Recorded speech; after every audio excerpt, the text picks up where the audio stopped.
सनई चौघडेचा आजचा एपिसोड पाहून डोळ्यात पाणी आलं. आईबाबांची किंमत काय असते हे आज पुन्हा जाणवलं. आजचा सनई चौघडेचा एपिसोड इतका भावनिक होता की खरंच माझ्याही डोळ्यात पाणी आलं. आणि मला खात्री आहे हा भाग पाहून तुमच्याही डोळ्यात नकळत अश्रू आले असतील आणि आईबाबांची आठवण नक्कीच झाली असेल. एपिसोडची सुरुवात होते सुभाष आणि त्याच्या 4 मुलीपासून.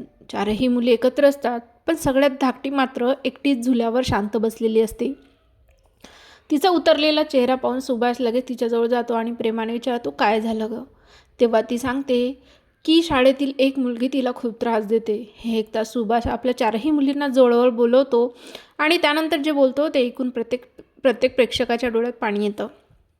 तो म्हणतो, तुम्हाला आयुष्यात कधीही कोणताही त्रास झाला तर तो मनात ठेवू नका.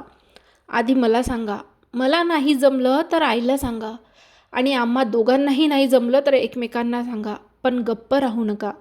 कधी कधी कामाच्या व्यापात आम्हाला तुमच्याशी बोलायला वेळ मिळत नाही.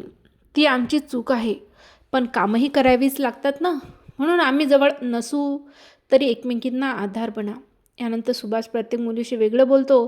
तो आसावरीला सांगतो, उद्या तुझं लग्न झालं आणि सासरी काही त्रास झाला तर आम्हाला नक्की सांग. शरूला म्हणतो, ऑफिसला जाताना येताना कोणी त्रास दिला तर अजिबात लपवू नकोस. तर तिसऱ्या मुलीला सांगतो, कॉलेजमध्ये काही अडचण आली तरी आम्हाला सांग. आणि शेवटी एक असं वाक्य बोलतो ज्याने अक्षरशः अंगावर काटा येतो, तुमचा जीव आमच्यासाठी सगळ्यात महत्त्वाचा आहे. जग तुमच्यावर विश्वास ठेवो किंवा न ठेवो, पण आईबाबा म्हणून आम्ही कायम तुमच्यावर पाठीशी उभे राहू. खरंच हा सीन पाहताना प्रत्येकाला आपल्या आईबाबांची आठवण आली असेल. दुसरीकडे कार्यक्रम संपल्यानंतर खानोलकर कुटुंब एकत्र जमलेलं असतं. तिथे आकाश आणि साक्षीही असतात. इतक्यात जय येतो आणि आकाशच्या मनापासून कौतुक करत म्हणतो की कार्यक्रम खूप छान झाला आणि आयडिया तर जबरदस्त होती.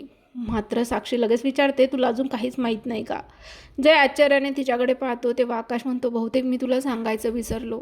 ही आयडिया माझी नव्हती तर शरूची होती. हे ऐकून जय अक्षरशः थक्क होतो. आकाश पुढे सांगतो, गोंधळ झाल्यामुळे शरूला खूप वाईट वाटलं होतं. तू तिला रागवलासही नाहीस. त्यानंतर तिच्या डोक्यात ही भन्नाट कल्पना आली.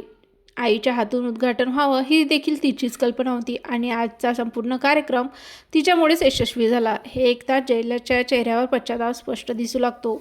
त्याला जाणवतं की आपण शरूसोबत योग्य वागलो नाही. तिकडे सगळेच शरूचं भरभरून कौतुक करत असतात, पण हे दृश्य पाहून तेजूचा मात्र संतापनावर होतो. तिचा राग अक्षरशः टाळक्यात जातो. त्यानंतर सगळे जेवायला बाहेर जातात, पण तेथेही विषय एकच, शरूचं कौतुक. आकाश म्हणतो, आपण शरूलाही जेवायला बोलवायला हवं होतं. आता उशीर झाला आहे, पण नंतर तिच्यासाठी खास पार्टी ठेवू. आणि आता घडणार आहे अशी गोष्ट ज्याची कुणी कल्पनाही केली नसेल. जे स्वतःचं जेवण अर्धवट सोडून फक्त शरूला थँक्यू म्हणण्यासाठी आणि तिच्यासाठी वडापाव घेऊन तिच्या घरी जायचा निर्णय घेतो.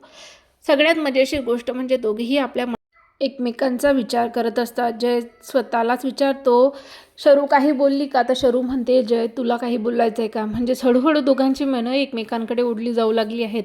पण जय शरूला भेटून मनातलं बोलू शकेल का? तेजू या वाढत्या जवळीकीमुळे अजून काय करणार आणि या नात्याला आता कोणतं नवळ मिळणार हे पाहणं खूपच उत्सुकतेचं ठरणार आहे. तुम्हाला आजच्या एपिसोडमधला सर्वात भावनिक सीन कोणता वाटला आणि सुभाषच्या त्या शब्दाने तुमच्याही डोळ्यात पाणी आलं का? कमेंटमध्ये नक्की सांगा. व्हिडिओ आवडला असेल तर लाईक करा आणि चॅनलला सबस्क्राईब करायला अजिबात विसरू नका. धन्यवाद.